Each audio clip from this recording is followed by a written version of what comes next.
You're with Julian on the Brown Note, and just a quick one about Anthony Albanese and how he's reversing to victory.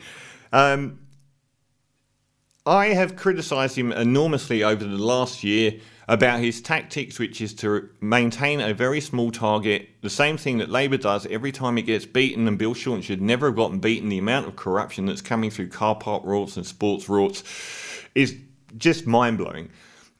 So he's curled himself into a ball and sat as close to Scott Morrison as well, just to the left, and stood for as little as possible so that he doesn't get criticised. And Scott Morrison was dancing him around like a drunk at a wedding to the election, where he would have crucified him, because he didn't stand for everything, he didn't cut through on anything, he remained virtually mute and silent. And that was his tactics, and that's why I rubbished him.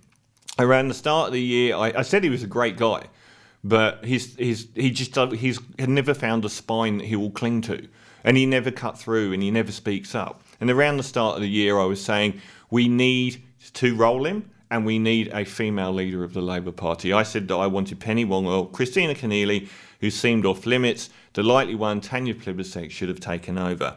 And I thought that he was 2 weeks away from being rolled. He was coming out with weaker and weaker policy platforms, like revoking any sort of policy on franking credits. He was denuding Labour of any Labour policy whatsoever. And at that stage, it looked like to shore up his own leadership. And then Scott Morrison came running to the rescue. I swear Albanese was 2 weeks away from losing the job. Since then, Scott Morrison has gone into the most amazing freefall with the Liberal Party. That was the week of the Brittany Higgins rape scandal breaking and the Facebook debacle, which curiously everyone's forgotten about. Since then, there has been sex scandal after sex scandal with the Liberal Party that has kept ScoMo in the news all the way through. And suddenly Albanese, all he had to do was stand in the background, which is, funnily enough, what he's been really good at. And Scott Morrison started to finally lose that allure. And what really did it was the COVID lockdown. Now people finally realising that he is a terrible leader, and the one thing they will blame leaders for is bad responses to COVID at the moment. So the fact that he didn't get enough vaccines and screwed up the rollout has put Anthony Albanese in a winning situation. The coming election is like there's a finish line, which is the election, and it is moving backwards down the track towards the contestants. And Anthony Albanese is reversing away from it slightly slower than it's approaching him, but Scott Morrison is reversing even faster. So he will de facto roll over the line, or it'll roll over him. I think he will win the next election if it is held as it is, but the problem is he is so risky. He is just he's falling down the stairs into an election victory. Could we have relied on everything that's happened this year? He is still only just in front, with all of the sex scandals that have beset the Liberal Party, which he didn't really even speak up about. Can you believe that?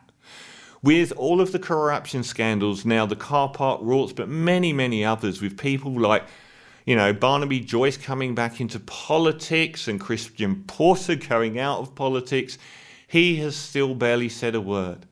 He's been a terrible leader, and he still is, but given the astonishing performance of the Liberal Party, he may win. But if they get themselves on any sort of groove, and what they normally do, mark my words, virtually every state and federal election for the New South Wales and Liberals, the leader comes in, is terrible, and 6 months out from the election, they swap leader, and then they win the election, and then everyone goes, oh, he's terrible again. So we now have Josh Frydenberg being promoted, I think, by people like the Sydney Morning Herald, and Peter Dutton, please come in Peter Dutton, being promoted by the Murdoch Press, and Scott Morrison getting a hammering. So we could just be in the same boat as we were in before, where someone like Frydenberg, if Dutton comes in, I'm leaving the country, if the public are that bad.